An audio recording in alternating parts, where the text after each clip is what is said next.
We always want to be observing our dog's body language. That's how they're trying to communicate with us. Um, we don't always do a good job of listening to what our dog is trying to tell us. When you have plenty of people over, it's really important that we do this. It could be the difference between your dog being comfortable and not, and something potentially dangerous happening and not. So we want to look for tail tucked, ears back, big round eyes, shaking, weight back, closed mouth, any growling or general stiffness of body that would indicate fear, or some displacement behaviors like turning and sniffing the ground, randomly stopping to scratch, shaking off some of the things Homie's doing right now. Stiff body, round bloodshot eyes, excessive barking, whining, pacing, panting, not eating. Any of those behaviors would indicate stress.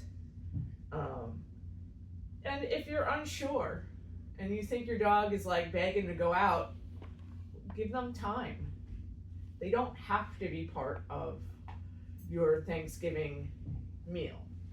I think it's important that we realize, yes, dogs are part of the family, but not every situation is necessarily appropriate for them because they may be uncomfortable. So I think it's just vitally important that we listen to what they're trying to tell us and respond.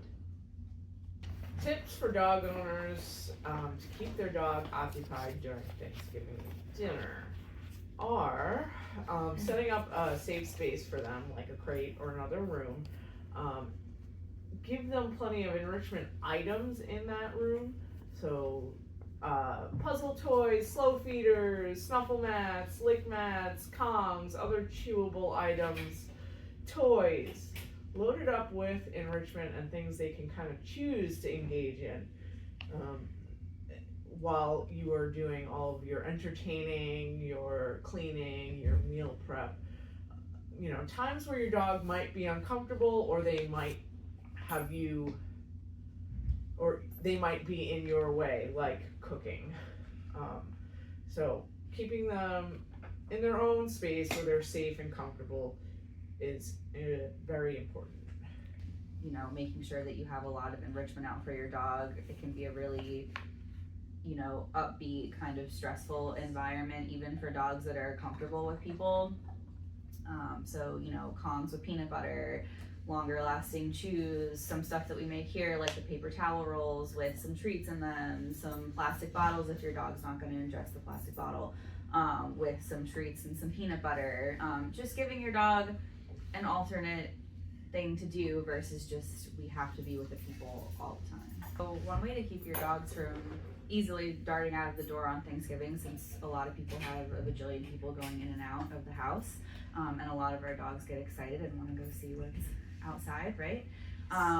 The easiest solution is to put your dog back on a leash. I know it's not everybody's favorite thing, but it's a sure way to ensure that if your dog does try to dart for the door, we could step on the leash, grab the leash. You can have people toss treats to your dog as they're walking through the front door, to encourage, you know, no jumping, kind of distract them off into another direction. If you have a dog that's totally overwhelmed by the front door, because it can be a big overwhelming thing to have a million people coming into your house, one, again, put them on leash, or like Liz had said earlier, if you need to put them into a safe space for a bit while everybody's coming in and getting settled, that is also a really great option as well. And one of the other things you can start to do now, although I think you would have a hard time training your dog to be super good at this by the time Thanksgiving happens, would be teaching your dog a command like go to place, where they go to a mat when people come over or when you're cooking.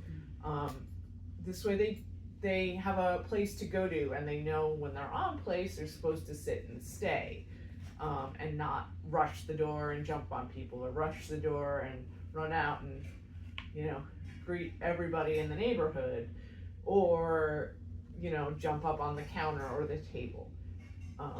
But that's something you could start now and progress.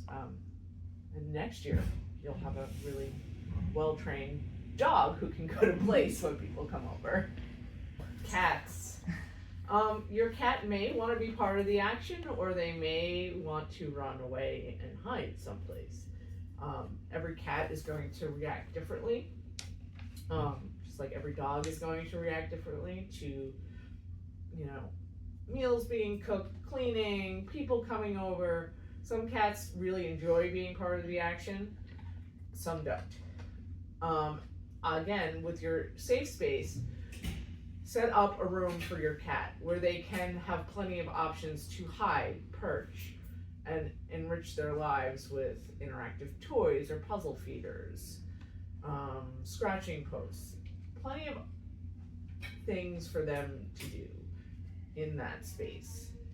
You should also enrich the rest of your home if you choose to have your cat out, and provide them with plenty of spaces to hide and perch and run to if they do freak out. So plenty of cat trees, window perches. Some people have the wall highways. Even just a box on the floor or a paper bag would be good to just provide them that needed choice to interact with us or not. As far as foods go on Thanksgiving, your dogs especially, maybe sometimes your cats, but usually your dogs are probably going to be all up in what you're cooking, what you're doing. Dogs will literally beg for a pot of water, so they're begging for everything. There are safe foods on Thanksgiving. There are not safe foods. So safe foods, a lot of vegetables. So, a lot of people put the platters out with carrots, turkey if it's not like overly seasoned, just anything vegetable wise, unless it's like avocado type stuff, but I don't think many people are using avocados on Thanksgiving. And then as far as foods not to eat, you really want to stay away from like the high fatty stuff. So no gravy, and then stuff that could potentially cause obstructions. No corn, that's a big one, definitely no corn. No bones. I wouldn't do like the salty ham type stuff, anything that's salty, fatty, overly seasoned, and anything that could obstruct your dog, I would just completely stay away from.